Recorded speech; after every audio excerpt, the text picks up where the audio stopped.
Awesome, Kaylee. It's so great to see you today. I'm really glad that you agreed to join me here for a moment. Yes, glad to be here. Very cool.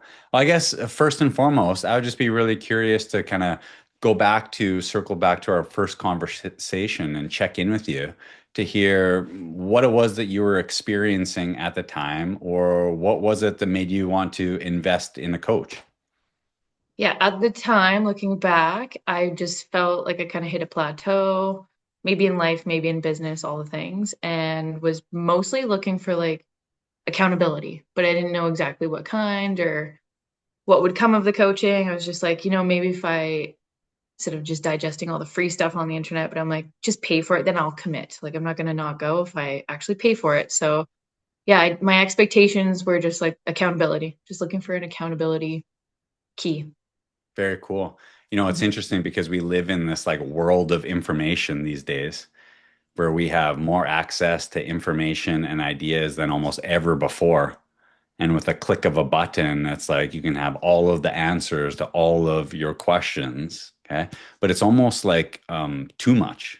It's Mhm. like information overload. And sometimes, some of that information is conflicting and it's hard to know like what actions to take or what direction to move or what steps to implement and that sort of thing. And information's not the problem these days. It's about that application or that implementation of the information. And really, that's where the rubber meets the road, or that's where the magic is. Am I right? Yeah, absolutely. Yeah, very cool. So I'm curious, you're looking for some more accountability. You were looking, you had hit a bit of a plateau that you had said in life, but also in business. What has changed for you since you and I first started working together? Yeah, definitely not what I expected, which is in a good way, but lots of just self-reflection, discoveries, which all translates, but way more in mindset than I had ever anticipated. But that has been like the unlock to everything. And then I do remember when we first connected, it was like, okay, when should we start? And I was like, oh, let's wait till January. And they're like, well, why wait? And I was like, ooh, great question. Why wait? So I was like, okay, let's do it. And it was December or whatever it was. But so that was also like a good little kind of reframe. And that was just like the kickoff of that. But yeah, definitely. I think we uncovered early that I didn't even understand why I didn't want to identify with like the owner founder role, which was always interesting. And then so I've definitely feel like I've embodied that a lot. And then just really leaning into like leadership and with my team, which of course I've always been a leader and culture builder, but like really owning that like that is my role, that is my mission, that is what I'm passionate about. So just and that's changed my role in my business like immensely with, doing tasks or delegating and yeah, building my team. So that was awesome. That's changed a lot. Yeah. Amazing. Yeah, very cool. It's funny because have you ever noticed it's like there's never a perfect time. There's always something that's coming up, either a holiday, a birthday, a trip, or summer and that kind of thing. And Hmm. it's like it's one of those things that it's like, if it's important, find a way to make it happen today. And if it's not, well, then don't do it at all. But the phrase that you and I continue to come back to is this idea that success loves speed. Yeah, I was gonna say in my head as you're saying this, I'm like, take immediate action. Yeah, take And immediate that action. just changes everything. Yeah. Yeah, very cool. And so oftentimes one of the biggest things or shortcuts to success is like shortening that gap between idea and execution. Hmm. And sometimes that procrastination or kicking the can down the road or thinking that, well, wait until the perfect time is exactly the sort of mindset or attitude that keeps us stuck at that plateau Hmm. or repeating certain habits and patterns time and time again. So. Yeah, interesting. Well, has there been any like significant changes or any like tangible things that you can point to that you've either changed or implemented in yourself or your business that have been a real key for you? Yeah, I think just again coming back to the mindset and focusing on that as like the foundation that everything else builds on, whether it's like the money mindset being more abundant and scarce, that changes every decision you make.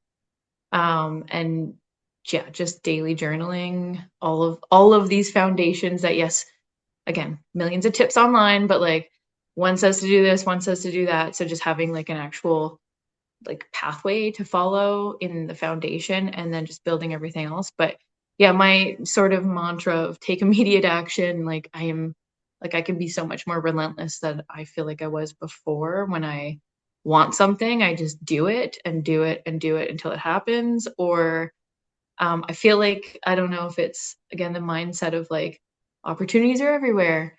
So now it's like, yeah, they really are, but it's also pairing it with like recognizing the opportunities, but then being prepared to seize the opportunity and take a calculated risk and look at an idea, move away from it or execute it, but just move quick, always just moving quick. Yeah, very cool for sure. Mhm. I'm curious. I want to go back to something that you had said a few moments ago at the beginning when you said, "Yeah, it was very different than I had anticipated." There's a lot more like self-reflection and introspection, a lot more mindset and that kind of thing. I'm curious, what was it that you kind of thought or assumed or expected that it might be? I thought and assumed that it might be more like, okay, write down your business plan, write down, your business goals or your business strategy. And it was much less that for me. And it was much more digging deep on like, yeah, the mindset tools. And that it's like I have all the answers. You can't have my answers. I have them. So it's like finding that. And that again, that's been the unlock. It's like trusting myself. Yeah. So funny how that's not oftentimes taught. We're No. taught that it's all in like the systems and the processes and the strategy and the work harder and do more and that sort of thing. And like, hey, hard work's certainly part of the equation, 100%. I'm not about to Absolutely. deny that. Okay. But a couple things come to mind that hard work only works to an extent. And if hard work was the secret, well, then the donkey would own the farm kind of Yeah, thing. Okay. exactly. But oftentimes when people come to me thinking that they have a business problem, I'll often remind them that, well, maybe it's less a business problem and maybe it's more of a mindset problem. Hmm. Because mindset is everything. And when you change your mindset, it changes everything around you by default. And you may have heard that phrase before that when you change your thoughts, you change your life. Hmm. Or when you change the way you look at things, the things you look at change. And sometimes just having like that outside perspective or somebody to pose some of those questions and cause you to reflect and question some of our underlying assumptions and the principles that we're operating from Hmm. changes the whole game, doesn't it? Absolutely. Yeah. Well, and now I'm going back to like was looking for accountability and thinking it was going to be business plans, but there Yeah. was the accountability of like, do this reflection, maybe in the moment it seems a little bit, how is this going to help my business? But then you do the homework and you're like, okay, wow, I just thought of 10 more things that I didn't know. Am I ready to face that? And then you do, and it works. So So yeah, funny, hey? very cool. Hmm. I'm curious, do you think that it's been helpful even just to have that time and space carved out on your calendar to sit and actually work, like, think and Yeah. dream and brainstorm and goal set and some of that sort of thing? Yes. And like for me personally, it was hard to book the time to do the homework, but because I knew my meeting's coming up, I'm like, I gotta do it. And then I did it versus booking your own business meetings with yourself until you actually exercise all of those strategies. It takes a little bit to get there. So yeah, definitely helpful. And even the group coaching is great too, because it's just like reinforcing, reminding other people are also doing the same thing. And just again, the repetition of it is how you learn anything. So yeah. Totally. Well, the trap that a lot of people fall into is like getting stuck working in their business Mhm. rather than working on their business. And, I'm reminded of a quote by George Bernard Shaw, where he said, only about 2% of people really think. 3% of people think they think, and 95% of people would rather die than think. And I love that because it's so true. We just fall into this like rhythm and this habit of kind of going about our day, doing our thing. not Mhm. ever really creating that time and space to like ask ourselves those questions and look at our situation and really think about the solutions. We're just so busy kind of trying to get through our to-do list or put out fires. And in some cases, we can be more reactive Mhm. in our business than like proactively planning and creating the systems and the processes to help us accomplish our goals, right? Mhm.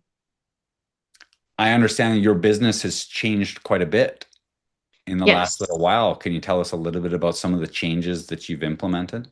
Again, I feel like, oh, these things are just delivered, but they weren't. Like you put it out there and it does come to you. Like I definitely couple of things that I like to reflect on are like I was really like, we need A players, A players. Yeah, And yeah, I wasn't cool. just saying it to myself, I was writing in my journal, saying it to anyone who would listen to me talk about my business, which is a lot of people.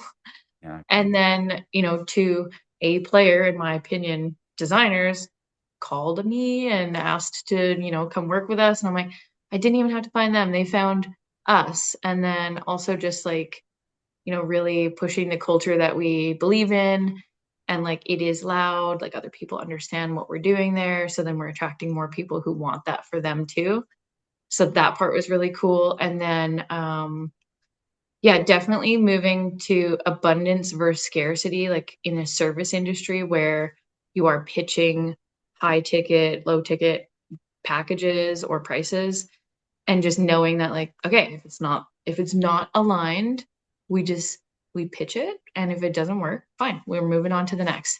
And it's just like something about that just comes across in a sales pitch so much more like they want to work with you. They're like, oh, we need to work with them. Like it comes out in how, yeah, it's like more of a magnetic vibe out there where it's like you truly believe in what you're doing, you believe in the team you have, you believe in the offer you're making. Maybe it's not perfect, but you will execute it until it's done to your best accountability. So yeah, everyone believing in that, it just comes out like anyone can hear us talk about our work and feel it. So that I feel like, yes, we had that, but not so vibrant before. Like, so we've definitely come into that. And then obviously, yes, make more money because you can charge more. And we also moved into a new space, which we purchased, which was cool. Again, opportunities, they get presented and you take it, but you kind of manifest it at the same time. It's like I knew that was coming. Anyways, it's a little much for this, but just big changes in a good way where opportunities take it, try it. Maybe it doesn't work. Try something else and it works. Yeah, for sure. 100%. I mean, there's a lot there that you even shared going back to what you had said a moment ago. Like, sales is all about service. Hmm. And it's about finding like what is the client or customer actually looking for? What is it that they really want? And Hmm. then like trying to find a way of either satisfying that or seeing if that's like a good fit to begin with. But Yeah. knowing that like, hey, that scarcity mindset versus that abundant mindset, like when you're in a call or a conversation with a prospective client, where you speak from is where Hmm. you speak to in another individual. And if you're coming at it with the attitude or the energy of like scarcity, or you're Yeah. hesitating or holding back, or you're like that desperate, I need this sale, or they need to purchase this, our prospects and customers, clients, they can sense that, can't they? Yeah. It's like they can tell that you don't trust yourself and what you're selling. And that like speaks volumes versus as soon as I'm on a sales call, if I feel like it's a good fit, I'm already talking to them like we have the job and that we're already working together.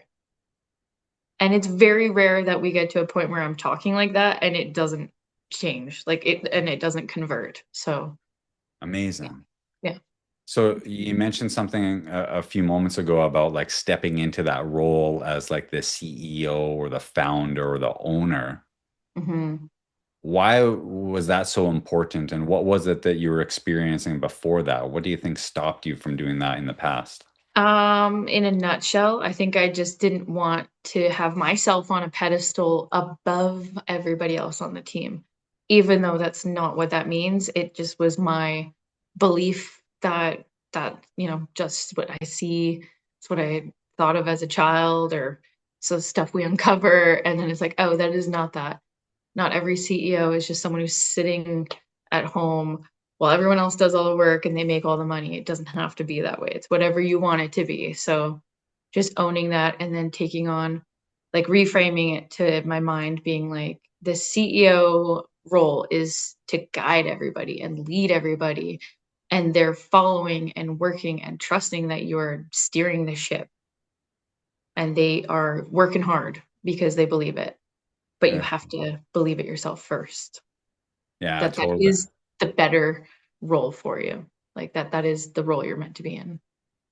So prior to our work together, your belief around the CEO or the founder or the owner was somebody who kind of sat at home, maybe had a target on their back, their staff and their team kind of talked poorly about, and when they weren't Hmm. around, and up on a pedestal, but didn't really like earn or deserve the Hmm. success that they were receiving. And now, you and I have talked before about the importance of like busting some of those limiting beliefs Yeah. that hold us back and stop us from really stepping into and owning our power.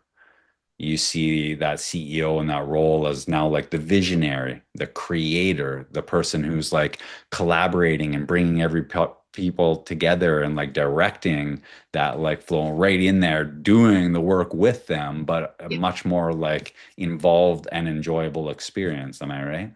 Yeah. I guess, yeah, as you say that too, I'm like, yeah, it was like, if I become the CEO and founder role, I can't ever go do any of the small stuff or go help, hands-on work because it's like, oh, CEO doesn't do that. But it's like, CEO does whatever I want the CEO to do.